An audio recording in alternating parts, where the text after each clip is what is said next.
Jueces capítulo 6, vamos a ver el llamamiento de Gedeón. Entonces, si podemos abrir nuestras Biblias en Jueces 6, versículo 1.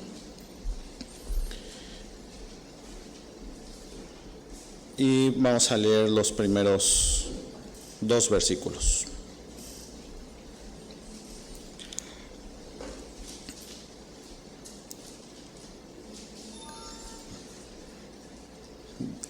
Dice: los hijos de Israel hicieron lo malo ante los ojos de Jehová, y Jehová los entregó en mano de Madián por 7 años. Y la mano de Madián prevaleció contra Israel, y los hijos de Israel, por causa de los madianitas, se hicieron cuevas en los montes y cavernas y lugares fortificados. ¿Me acompañas a orar? Padre bendito, gracias por tu palabra, gracias, Señor, por esta historia que tú dejaste escrita, Señor, que pues nos enseña, Padre, cómo fue tu pueblo, Señor, cómo ha sido tu pueblo y cómo probablemente sigue siendo tu pueblo, Señor, pero más importante nos dejas esta historia para que aprendamos de ella y cambiemos nuestros malos caminos, Señor. Ayúdanos a que realmente sea así, a que a través de esta historia que vamos a leer, estos sucesos, podamos aprender, Señor, y enmendar nuestro camino. Te lo pedimos en el nombre de Jesús. Amén. Bien, ahí en el versículo 1, pues lo que hemos estado viendo, ¿no?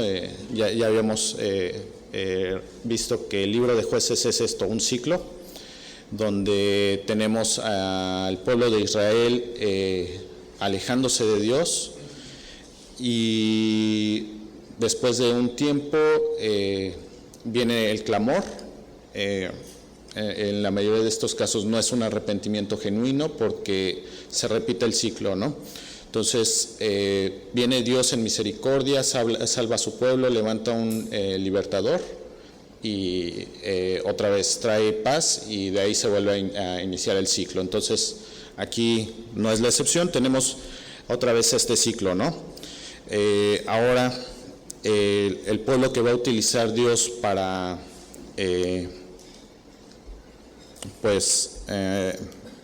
hacer que su pueblo abra los ojos y voltee hacia Dios es el pueblo de Madián.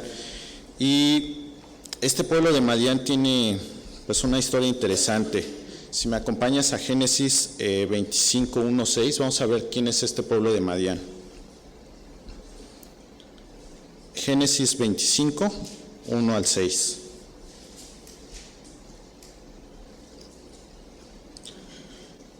Génesis, primer libro de la Biblia.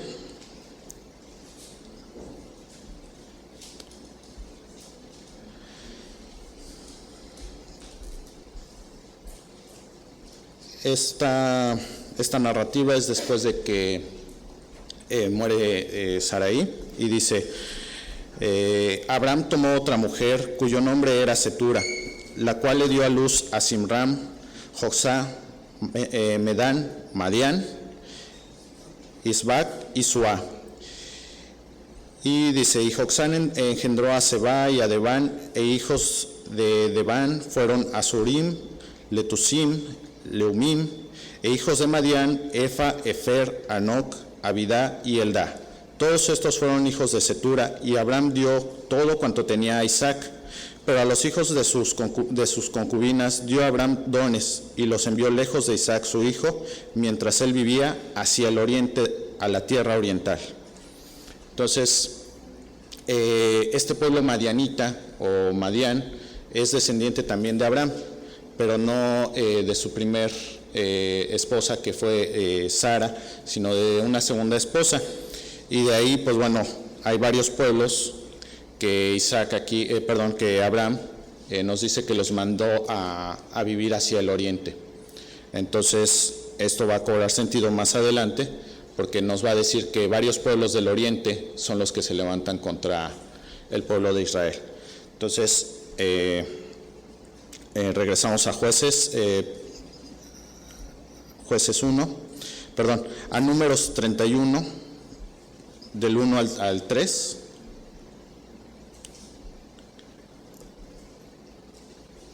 Vamos a seguir entendiendo un poquito esto.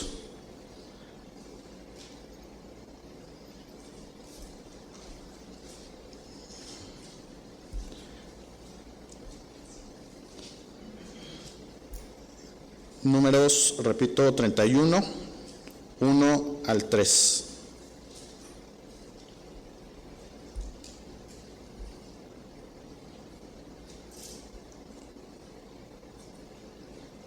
Números capítulo 31, vamos a leer varios versículos de aquí, desde el 1, y dice: Jehová habló a Moisés diciendo: haz la venganza de los hijos de Israel contra los madianitas, después serás recogido a tu pueblo.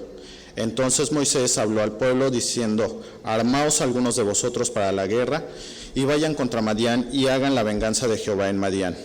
De ahí nos pasamos hasta el 11.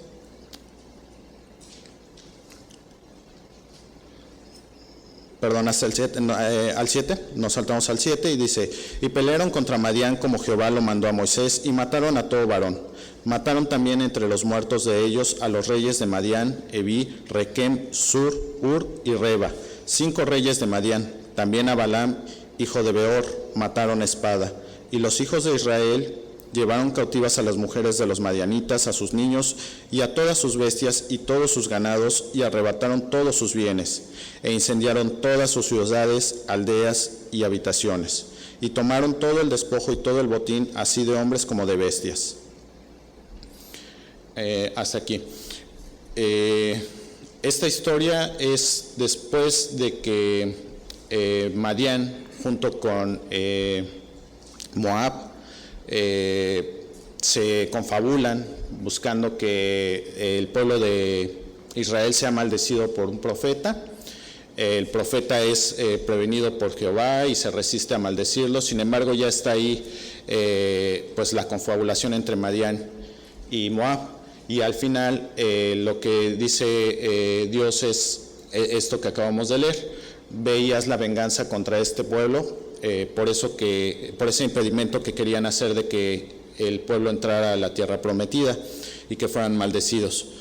Entonces, aquí te podrás dar cuenta que el pueblo de Madián no era fan del pueblo de Israel, ¿sí? Hijos del mismo padre, y su padre decide alejarlos de las tierras del hijo primogénito. Aquí ya han tenido varios altercados, varios encuentros, y Jehová ha favorecido a su pueblo. Entonces, pues al pueblo de Madián no le faltan motivos para querer atacar al pueblo de Israel. Sin embargo, también aquí en Números vemos, mientras Jehová ha mantenido protegido a su pueblo, Madián no ha podido actuar. Sin embargo, aquí en Jueces, volvemos a Jueces, dice: Jehová los entregó en mano de Madián por 7 años. Entonces, aquí Dios es el que está quitando esa protección, y entonces este pueblo de Madián es el que puede tomar la ventaja de esto y atacar al pueblo de Israel. Y pues la frase que yo creo que ya a estas alturas ya nos vamos aprendiendo: hicieron lo malo ante los ojos de Jehová. ¿Por qué permitió Dios que este pueblo tomara control sobre Israel por 7 años? Por eso, por el pecado del pueblo, ¿no?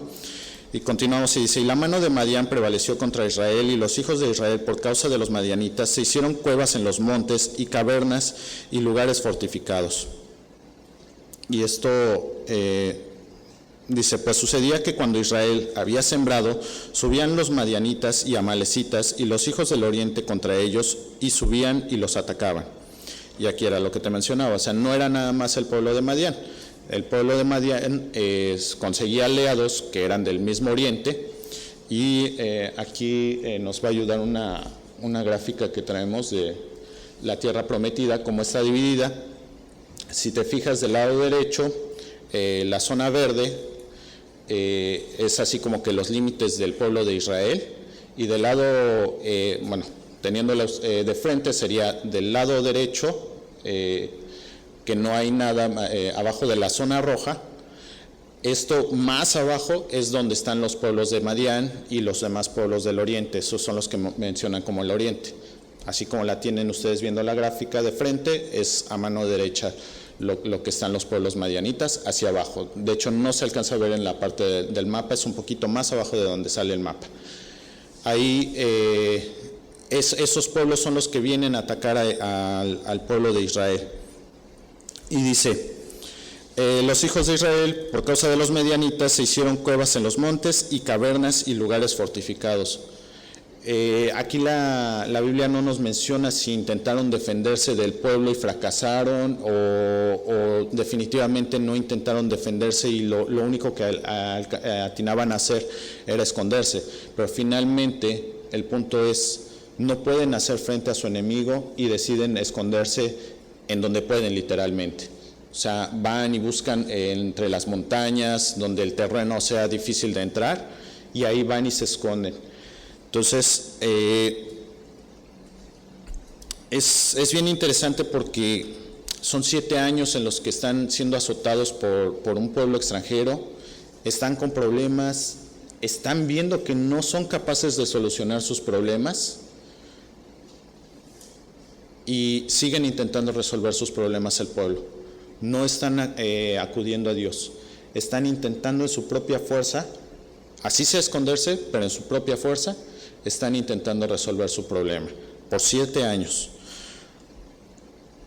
Y también algo interesante es que, o sea, no es un miedo en balde, ¿sí? Nos dice que subían los madianitas en el versículo 3 y amalecitas y los hijos del oriente contra ellos y subían y los atacaban. Versículo 4, y acampando contra ellos destruían los frutos de la tierra hasta llegar a Gaza y no dejaban qué comer en Israel, ni ovejas, ni bueyes, ni asnos, porque subían ellos y sus ganados y venían con sus tiendas en grande multitud como langostas. Ellos y sus camellos eran innumerables, así venían a la tierra para devastarla. O sea, repito, no es un miedo irracional. O sea, los están atacando, están acabando con todas sus provisiones y no hayan forma en cómo defenderse. Entonces es que salen huyendo este pueblo. Ajá. Y no sé, aquí para hacer un símil, o sea, vemos hoy nuestra ciudad que está subiendo en criminalidad, que está viendo pues más actividades delictivas, más asesinatos, más balaceras, y entonces si haces una comparativa es más o menos lo que ellos están viviendo a una escala mucho mayor, ¿sí? Entonces, repito, o sea, no es un miedo irracional, realmente están siendo atacados, pero en lugar de buscar a Dios, en lugar de buscar arrepentirse, están tratando de huir en el problema, y 7 años demuestran que tampoco eso les está ayudando para salir del problema. Y dice, de este modo empobrecía Israel en gran manera por causa de Madián, y los hijos de Israel clamaron a Jehová. O sea, después de 7 años, claman a Jehová. Pero también es bien interesante, dice que clamaron a Jehová. No dice que se arrepintieron de sus malos caminos. No dice que pidieron perdón a Jehová. No nos menciona nada de esto. Nos dice que clamaron a Jehová. Y es fuerte la respuesta de Dios. Versículo 7. Y cuando los hijos de Israel clamaron a Jehová a causa de los madianitas, Jehová envió a los hijos de Israel un varón profeta, el cual les dijo, así ha dicho Jehová, Dios de Israel, yo os hice salir de Egipto y os saqué de la casa de servidumbre. Os libré de mano de los egipcios y de mano de todos los que os afligieron, a los cuales eché de delante de vosotros, y os di su tierra. Y os dije, yo soy Jehová vuestro Dios, no temáis a los dioses de los amorreos en cuya tierra habitáis, pero no habéis obedecido mi voz. Si recuerdas cuando estudiamos la semana pasada a Débora era profetisa, y Débora, como profetisa, se encargaba de dar la palabra de Dios. Muy probablemente Débora dio un mensaje parecido. Acá no nos da el nombre del profeta que se está encargando de transmitir ese mensaje, pero ante el clamor del pueblo, ¿qué es lo que responde Dios? O sea, les está diciendo, sí, estás siendo atacado, estás sufriendo, pero yo te advertí que eso iba a pasar. Nos menciona a los amalecitas. Los amalecitas es uno de los pueblos que específicamente Dios dijo, tienes que destruirlo, no tienes que dejar nada de ello. Y los israelitas es uno de los pueblos que decidieron perdonar y hacer tributarios, y ahorita ya no son tributarios, ahorita están participando en esos ataques que están recibiendo. Entonces, es lo que dice aquí, ¿no? Os libré de manos de los egipcios y de mano de todos los que os afligieron, a los cuales eché delante de vosotros. O sea, son pueblos que ya habían huido delante de Dios. ¿Cuál era la única condición?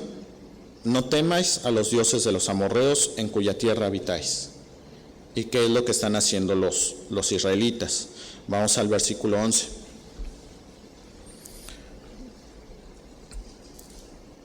Y vino el ángel de Jehová y se sentó debajo de la encina que está en Ofra, la cual era de Joás Abieserita, y su hijo Gedeón estaba sacudiendo el trigo en el lagar para esconderlo de los madianitas. Y el ángel de Jehová se le apareció y le dijo, Jehová está contigo, varón esforzado y valiente. Esta parte me gusta mucho. Aquí va a haber un diálogo un poco enredado, pero vamos a revisarlo a detalle.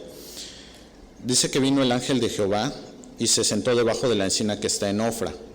Ofra es una ciudad, o era una ciudad donde nació Gedeón, si podemos poner otra vez la lámina, que era parte de Madián.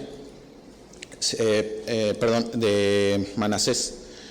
Si recuerdas, cuando estudiamos el libro de Josué, vimos ahí cómo la media tribu de Manasés se quedó de un lado del Jordán, o sea, la mitad de los hijos de Manasés se quedaron de un lado del Jordán y la otra mitad pasó el Jordán. Entonces, del lado derecho, la región morada, lila, es donde estaba ahí el pueblo de Manasés. Dentro de ese territorio de Manasés estaba la familia de Galad, uno de los descendientes de Manasés, y dentro de Galad está la familia de los Abieseritas, ¿sí? Que es la tribu a la que pertenece Gedeón, y dentro de ese territorio está Ofra, ¿sí? Hasta ahí llegamos al nivel de la ciudad, hasta Ofra. Y ahí en Ofra está Gedeón, que es pues básicamente de esa familia, ¿no? de la ciudad de Ofra. Y dice que llega ahí el ángel de Jehová y se sienta debajo de una encina, debajo de un árbol. Y ahí dice, bueno, que este terreno pertenece a Joás y su hijo Gedeón está sacudiendo el trigo en el lagar. Para que ubiques un poco la situación, el trigo se trilla y se hacía con unos molinos, y aquí no está utilizando un molino. Aquí lo que nos menciona como lagar es donde es donde se saca el jugo de las uvas, donde se trituran las uvas para sacar el vino. Ahí es donde está trillando o sacudiendo el trigo, como nos dice aquí. Están usando lo que tienen a su alcance, no tienen las herramientas necesarias para hacer ni siquiera esto básico, alimentarse. Ajá. ¿Y qué es lo que está buscando? Para esconderlo de los madianitas. O sea, está buscando llevarlo a esas cuevas. Ajá. En eso es en lo que está encargándose Gedeón. Y la parte interesante es, aquí en este punto Gedeón no podemos decir que es un guerrero. Nos dice el ángel de Jehová se le apareció, o sea, hasta este punto Gedeón muy probablemente no se había dado cuenta de que alguien lo estaba viendo, y le dice: Jehová está contigo, varón esforzado y valiente. ¿Tú verías a un varón esforzado y valiente haciendo esta tarea? Y Dios es increíble y así nos ve, no por lo que realmente somos nosotros, sino por lo que va a hacer Dios en nosotros.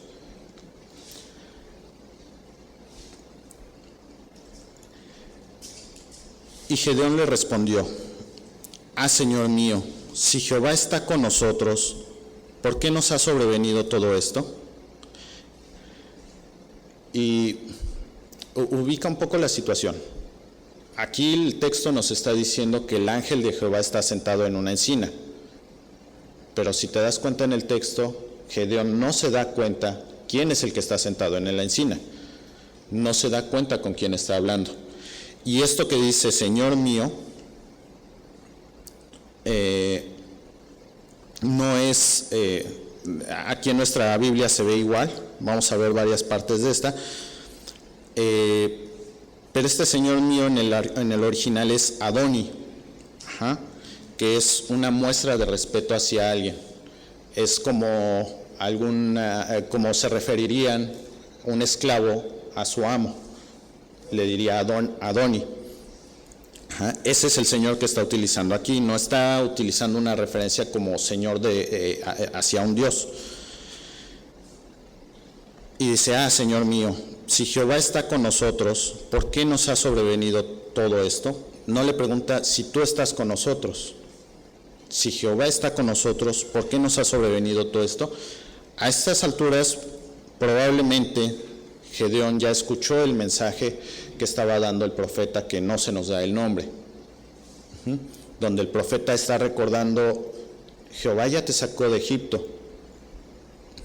Y dice: ¿y dónde están todas sus maravillas que nuestros padres nos han contado diciendo, ¿no nos sacó Jehová de Egipto? O sea, Gedeón tiene conocimiento de esto. Gedeón tiene conocimiento de que Dios fue el Dios poderoso que sacó al pueblo de Egipto. Y ahora Jehová nos ha desamparado y nos ha entregado en mano de los madianitas. Entonces, aquí a Gedeón no le suena congruente que alguien le diga: Jehová está contigo, y ellos están pasando por esta situación. Entonces, pongámonos en los zapatos de Gedeón. ¿Cuántos de nosotros no hemos pasado por una situación difícil y decimos: ¿dónde estás, Dios mío? ¿Por qué me dejas? ¿Por qué me abandonas? ¿Por qué me está pasando esto? ¿Y cuántas de esas veces es por cuestión de algo que nosotros estamos alejándonos de Dios, no que Dios se está alejando de nosotros? Esto es lo que está pasando aquí. Gedeón cree que Dios se alejó de ellos, cuando en realidad el pueblo es el que se está alejando de Dios. ¿Y cómo podemos saber eso? Vamos a ver un poquito, vamos a adelantarnos un poquito en el texto.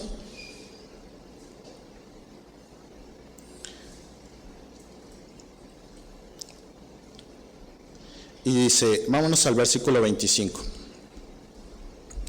Aconteció que la misma noche le dijo Jehová: toma un toro del hato de tu padre, el segundo toro de 7 años, y derriba el altar de Baal que tu padre tiene, y corta también la imagen de acera que está junto a él. Aquí vemos que realmente Dios no está alejado de su pueblo. El pueblo es el que está alejado de Dios. ¿Sí? Le está hablando a Gedeón y su padre tiene un altar a Baal. Justamente lo que dijo Dios que no hiciera. ¿Sí? No adores a los dioses de esta tierra de los cananeos.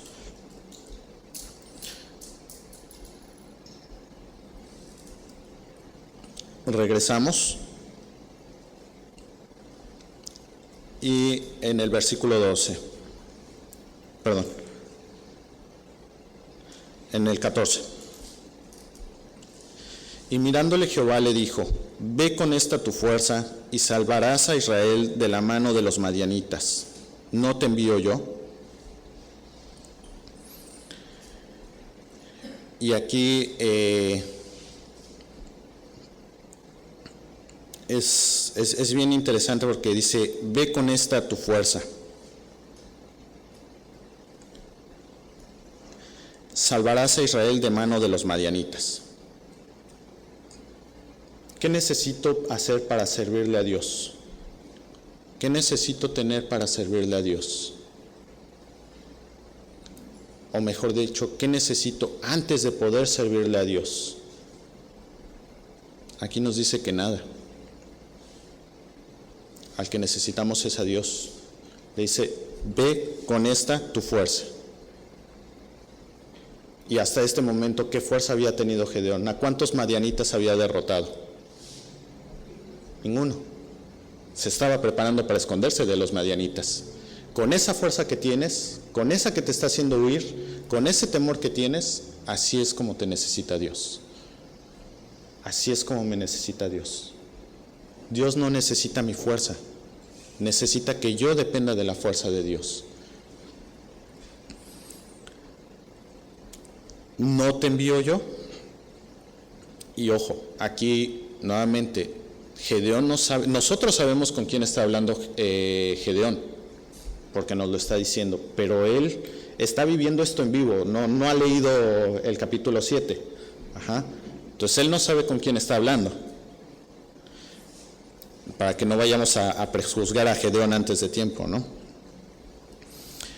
Dice: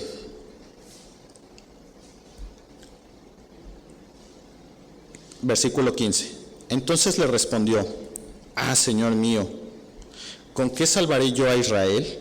He aquí que mi familia es pobre en Manasés, y yo el menor de la casa de mi padre.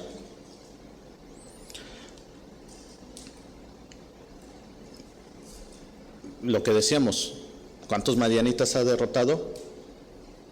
Así es como nos necesita Dios.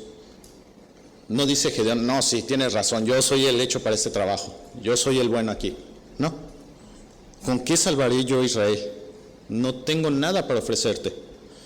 He aquí mi familia es pobre en Manasés, y yo el menor de la casa de mi padre. ¿Sí? Y nuevamente, aquí en nuestra traducción, el Señor se ve igual al que vimos en el versículos arriba, pero aquí ya cambió un poquito el tono en el original. En el primero era Adoni, aquí le está diciendo Adonai. Y hay veces que nosotros aquí cantamos Te alabo Adonai. ¿Sí sabemos qué le estamos diciendo a Dios? Adonai como tal no es el nombre de Dios, como cuando nosotros vemos en la Biblia Jehová, está utilizando el nombre propio de Dios, ese nombre que los israelitas por respeto, o los judíos por respeto, evitan decir. Ese es cuando vemos Jehová, pero aquí está diciendo Dios. Es un nivel arriba de Adoni, pero todavía no llega al nivel de decir Jehová. ¿Sí? Entonces, aquí ya la conversación le suena rara a Gedeón. Ya se está dando cuenta de que no está hablando con una persona común y corriente. O sea, hay algo hay en este individuo que le está hablando que es diferente, que es peculiar. Probablemente a estas alturas él cree que está hablando con un profeta.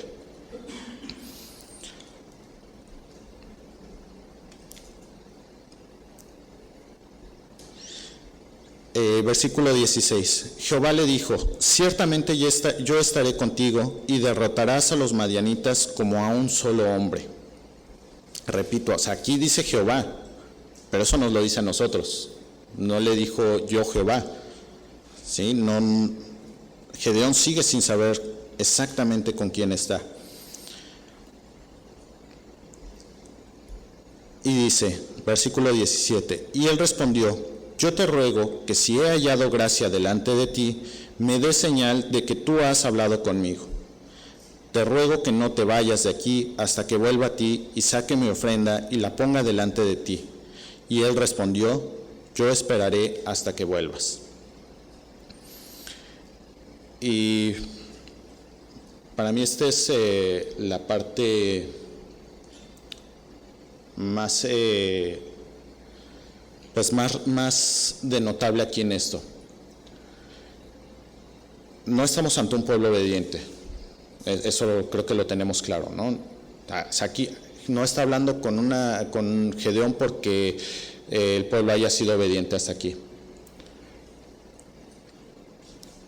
Gedeón viene de una familia que está metida en idolatría. Ajá.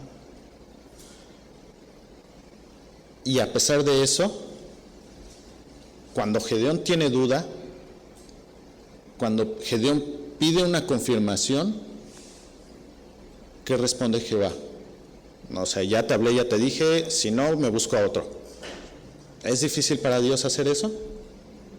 Puede levantar el que sea. Sin embargo, la respuesta de Dios es, yo esperaré hasta que vuelvas.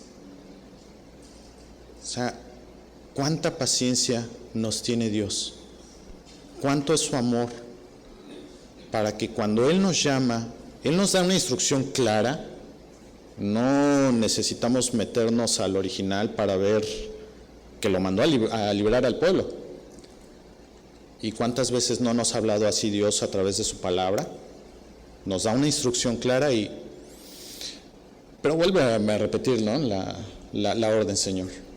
Déjame orar otro ratito a ver si es cierto. Confírmame que es cierto lo que me dijiste. Y Dios no nos desecha. Dios nos tiene paciencia y nos lo vuelve a confirmar y nos responde como le responde Gedeón. Yo esperaré hasta que vuelvas.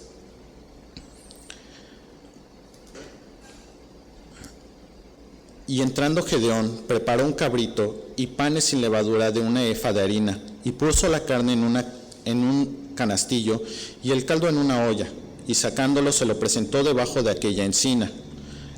Entonces el ángel de Dios le dijo, toma la carne y los panes sin levadura y ponlos sobre esta peña y vierte el caldo. Y él lo hizo así. No sé si eres de meterte a la cocina, pero pues yo creo que si ves lo que preparó aquí como ofrenda, no fueron 15 minutos que se fue y regresó. Y repito, o sea, ve la paciencia que tiene Dios. Y extendiendo el ángel de Jehová el báculo que tenía en su mano, tocó con la punta la carne y los panes sin levadura, y subió fuego de la peña, el cual consumió la carne y los panes sin levadura. Y el ángel de Jehová desapareció de su vista. Viendo entonces Gedeón que era el ángel de Jehová, dijo, ah, Señor Jehová, que he visto al ángel de Jehová cara a cara. O sea, hasta este momento es cuando Gedeón identifica con quién estuvo hablando. ¿Sí? Repito, no seamos así como que duros con Gedeón. ¿Cómo no se dio cuenta, no? Que estaba hablando con Dios. Bueno, eso yo creo que nos ha pasado más de una vez leyendo la Biblia, ¿no? No nos damos cuenta quién nos está hablando. Y más aún, o sea, todo lo que pasa en esta conversación, hasta que Gedeón se da cuenta de con quién está hablando realmente. Y me hace pensar aquí la reacción de Gedeón. Se da cuenta con quién estuvo hablando y cuál es su reacción. Voy a morir. Esa es su reacción, eso es lo que piensa. Es más, yo creo que a esas alturas él no entiende por qué sigue vivo. Y nosotros decimos Diosito, Jesucito, Chuchito.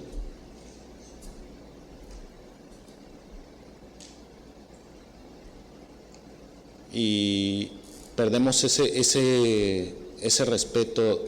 Sí, Dios es nuestro Padre, pero Dios es nuestro Señor. Jesucristo es nuestro Señor. Y ese respeto, ese temor del que nos habla la Biblia, yo creo que lo hemos perdido mucho como cristianos.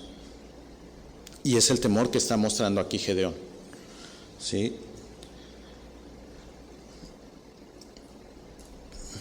Pero Jehová le dijo: paz a ti, no tengas temor, no morirás. Y edificó allí Gedeón altar a Jehová, y lo llamó Jehová Salom, el cual permanece hasta hoy en Ofra de los abiezeritas.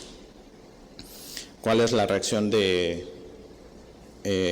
Gedeón aquí después de haber sobrevivido a esto? Crea un altar ahí para Dios y llama al lugar Jehová Salom. Dios es paz.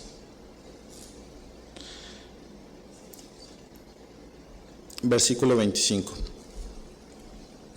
Aconteció que la misma noche le dijo Jehová: toma un toro del hato de tu padre, el segundo toro de 7 años, y derriba el altar de Baal que tu padre tiene, y corta también la imagen de acera junto a él.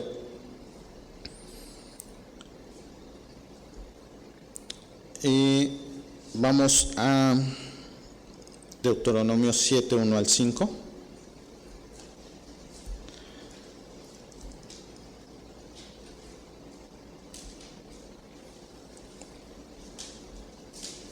Deuteronomio 7, 1 al 5.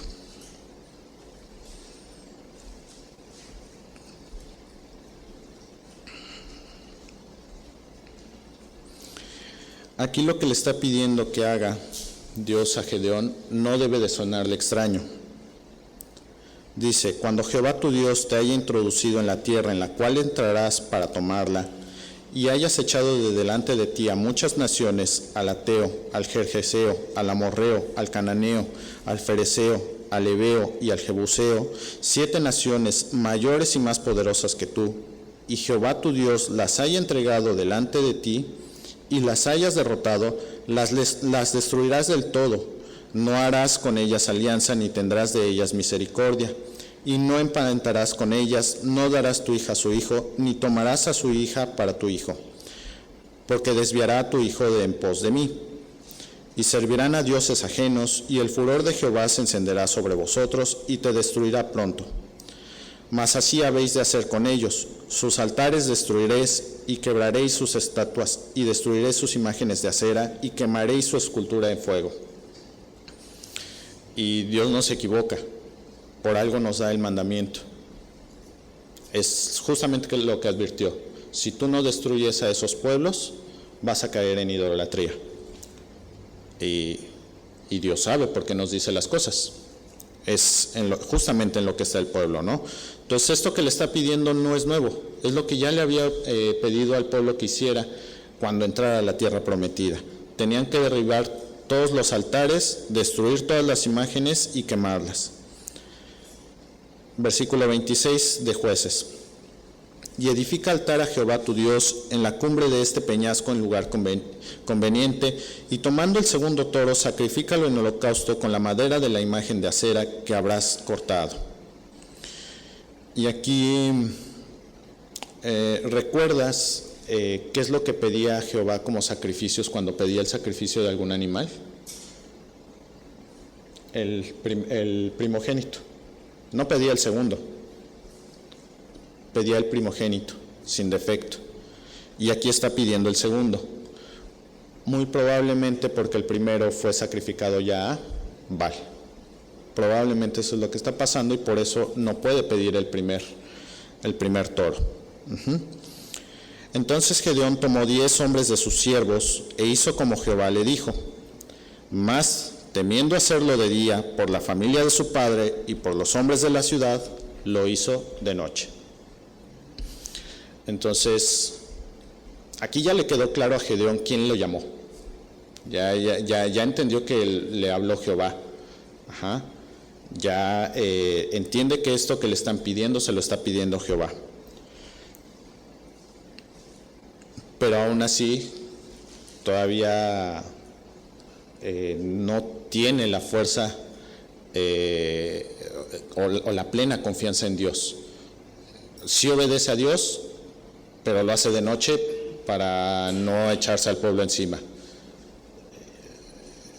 Y yo creo que a muchos de nosotros nos ha pasado algo así, ¿no? Sí soy cristiano, pero nada más los domingos, para que no me vean los demás, ¿no? Por la mañana, cuando los de la ciudad se levantaron, he aquí que el altar de Baal estaba derribado y cortada la imagen de acera que estaba junto a él, y el segundo toro había sido ofrecido en holocausto sobre el altar edificado. Y se dijeron unos a otros: ¿quién ha hecho esto? Y buscando e inquiriendo les dijeron: Gedeón, hijo de Joás, lo ha hecho. Entonces los hombres de la ciudad dijeron a Joás: saca a tu hijo para que muera, porque ha derribado el altar de Baal y ha cortado la imagen de acera que estaba junto a él. O sea, repito, entendamos a Gedeón, ¿no? No era que él se imaginara, o sea, él sabía que se iba a echar al pueblo encima. Y aquí tenemos la confirmación. Sus hermanos, la familia de su padre, está buscándolo para matarlo cuando se entera que él es el que destruyó el ídolo. Y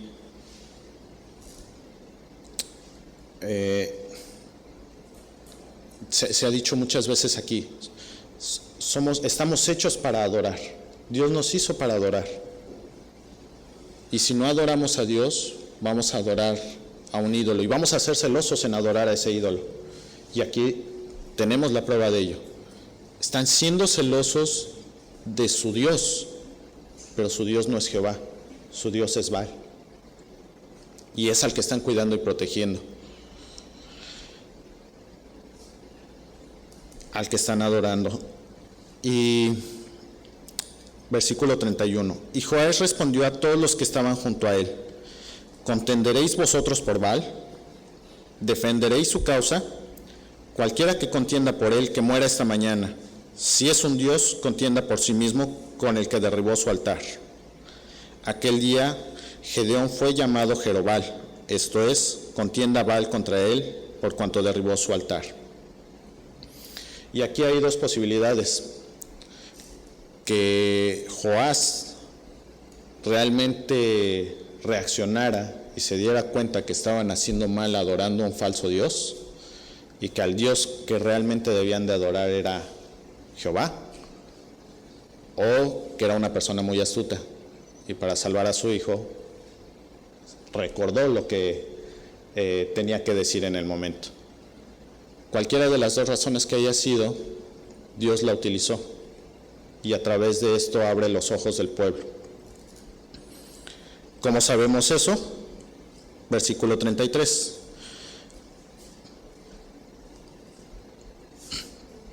Pero todos los madianitas y amalecitas y los del oriente se juntaron a una y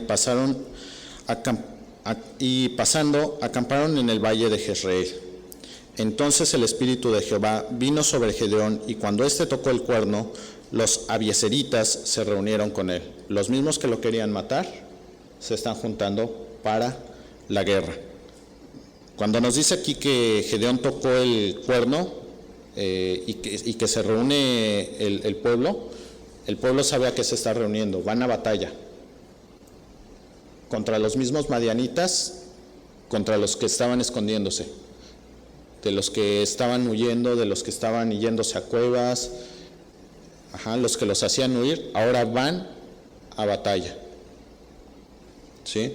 Entonces, repito, cual sea la situación que hizo a Joás decir estas palabras, hicieron reaccionar al pueblo para realmente regresar a Jehová.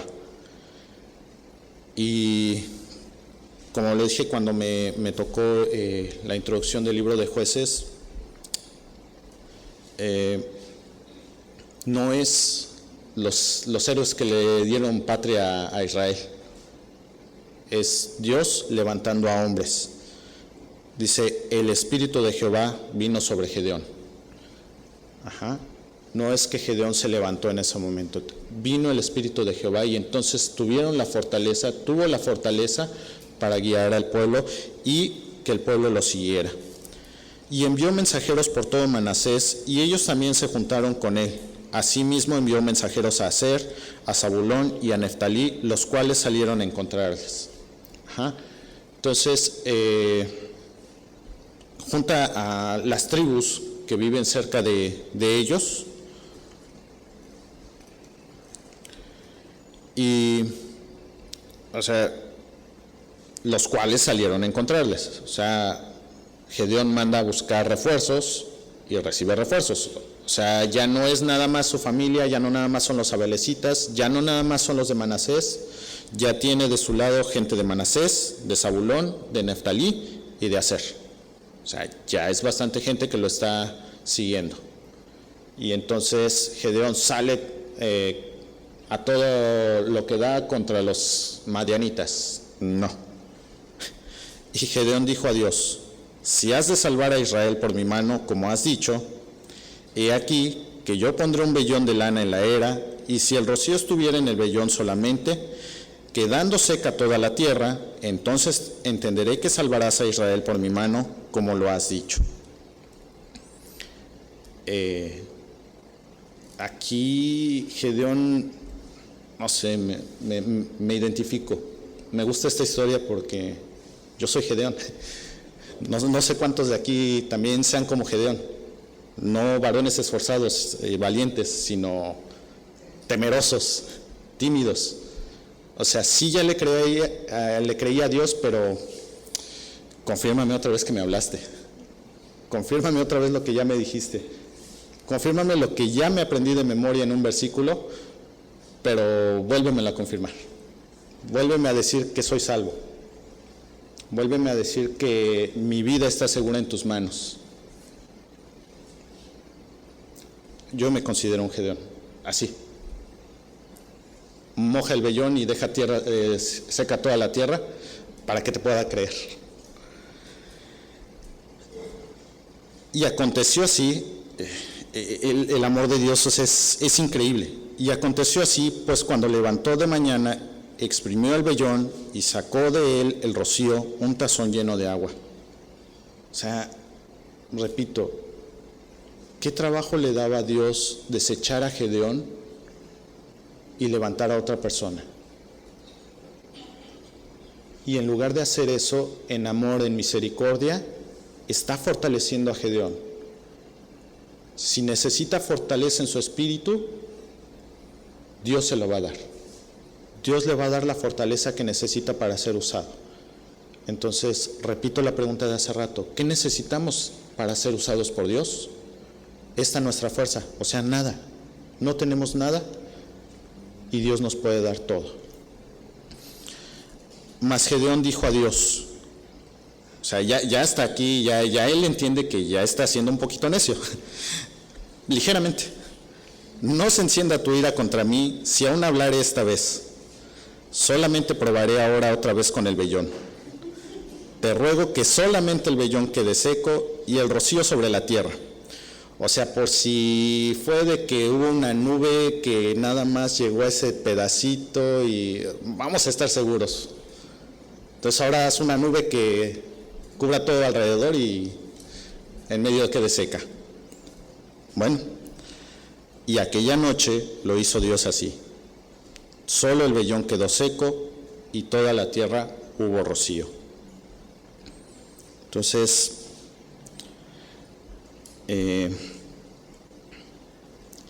repito, no sé cuántos de aquí como yo se consideren Gedeón. Yo me considero Gedeón. Muchas veces somos tímidos, muchas veces Dios ya nos habló, ya nos dio dirección en su palabra y seguimos insistiendo en lo mismo. Moja el vellón, ahora seca el vellón y yo te creeré y voy a ir y pelear. Y entonces creo que podemos dar gracias de que tenemos un Dios misericordioso, un Dios lento para la ira, grande en misericordia, que hasta esa timidez nuestra perdona y nos fortalece en nuestro espíritu. Y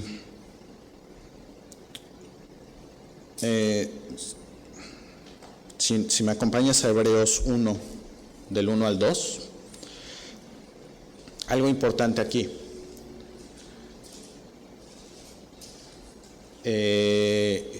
Dios le habló a Gedeón de una manera sobrenatural. Primera tuvo un encuentro con el ángel de Jehová. ¿Sí? Ahí algunos estudiosos creen que cuando la Biblia se refiere al ángel de Jehová, en realidad es una encarnación de Jesús en el Antiguo Testamento. Entonces, estaríamos hablando de que Jesús mismo se presenta ante Gedeón y él es el que le habla directamente. Nosotros muy probablemente no vamos a tener un encuentro físico con Jesús para que Él nos hable. Es poco probable, no es imposible, pero es poco probable. Pero la Biblia nos dice que Dios sí nos va a hablar, seguro nos va a hablar. Si nosotros le buscamos, Dios seguro nos va a hablar. ¿Y cómo nos va a hablar? Hebreos 1, 1 al 2.